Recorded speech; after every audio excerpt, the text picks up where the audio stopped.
ମନ୍ଦିର ଶ୍ରୀଜଙ୍ଗ ଯୋଉ ମହାଦେବ ମନ୍ଦିର ରାଧାକୃଷ୍ଣ ମନ୍ଦିର ବି ତା ଭିତରେ ଅଛି। ତାହାରି ଭିତରେ ଗୋଟେ ଛୋଟ ମନ୍ଦିର ଏଠି ଏକ ଘଣ୍ଟେଶ୍ୱରୀ ମନ୍ଦିର। ଏଇ ପାଖରୁ ଟିକେ ଆସିକି ଦେଖାଅ ଇଏ କୁ ଘଣ୍ଟେଶ୍ୱରୀ ମହାଦେବ ଅଛନ୍ତି ଏଠି ଠାକୁର ଘଣ୍ଟେଶ୍ୱରୀ ଠାକୁର।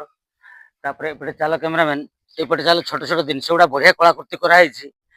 ମାନେ ଅତି ଲୋଭନୀୟ ଜିନିଷ ହେଇଛି, ବହୁତ ସୁନ୍ଦର ଲାଗୁଛି। ଆସ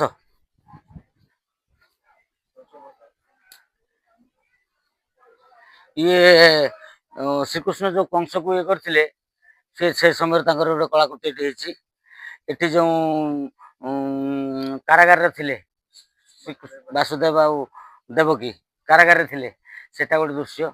ଏମିତି ହେଇକି ଚାଲିଛି, ଆଗକୁ ଦେଖିବେ ଆସ। ଏଟା ବାସୁଦେବ ଦେବକୀ କାରାଗାରରେ ଥିଲେ ସେ ଦୃଶ୍ୟଟା। ଏଠି ସୁଦାମା କୃଷ୍ଣ ସୁଦାମାର ସେବା କରୁଛନ୍ତି ଦେଖନ୍ତୁ, ମାନେ ଅତି ସୁନ୍ଦର ଜିନିଷ ହେଇଛି ଦେଖନ୍ତୁ। ଇଏ ହେଇଛି କଂସକୁ, କଂସ ତ ଏଠି ପଡିଛନ୍ତି ଚିତପଟାଙ୍ଗ, କଂସ ଚିତପଟାଙ୍ଗ। ବାକି ସବୁ ବସିଛନ୍ତି, ଯାହା ବି ହଉ ସେଟା ଗୋଟେ। ଏଠି ଠାକୁର ଯୋଉ ଯାଉଛନ୍ତି ରଥରେ ଯାଉଛନ୍ତି, କିଏ ଜଣେ ନେଇକି ଅକ୍ରୁର ନେଇକି ଯାଉଛନ୍ତି, ସେଟା ଗୋଟେ। ଏଠି ଦେଖନ୍ତୁ ସେ କୃଷ୍ଣଙ୍କର ନୀଳାଖେଳା, ଏଟା କୃଷ୍ଣଙ୍କର ରାସଲୀଳା ଯୋଉ ସେଟା ସେଟା ତାଙ୍କର ଇଏ ସେ ରହିଛି ଗୋଟେ ଭୂମିକା।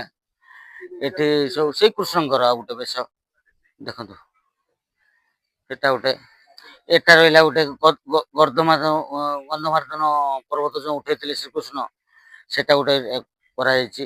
ଏଠି କାଳିଆ ନାଗ ଉପରେ ସେ ଡାନ୍ସ କରୁଛନ୍ତି, ଯୋଉ ଦେଖନ୍ତୁ କାଳିଆ ନାଗ ଉପରେ ବସୁଛନ୍ତି ଶ୍ରୀକୃଷ୍ଣ, ସେଟା ଗୋଟେ କରାହେଇଛି।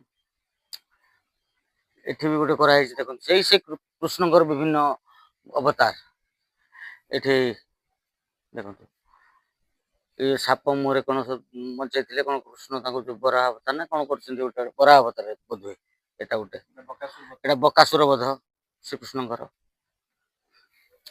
ଇଏ ବି ଗୋଟେ ଶ୍ରୀକୃଷ୍ଣଙ୍କର କଣ ଗୋଟେ ତାଙ୍କର ସମୟରେ ଭୂମିକା ଗୋଟେ ତାଙ୍କର, ସେଟା ଗୋଟେ ଉଦାହରଣ ଦିଆହେଇଛି।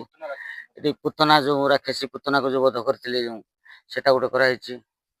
ଏଠି ତାଙ୍କ ବାପା ମା ଯୋଉ ଦେବକୀ ଆଉ କଣ ତା ବାପା ମା ଯୋଉ କାରାଗାରରେ ଥିଲେ, ସେ ସମୟରେ ଏଟା ଦୃଶ୍ୟ ଗୋଟେ ଇଏ କରାହେଇଛି।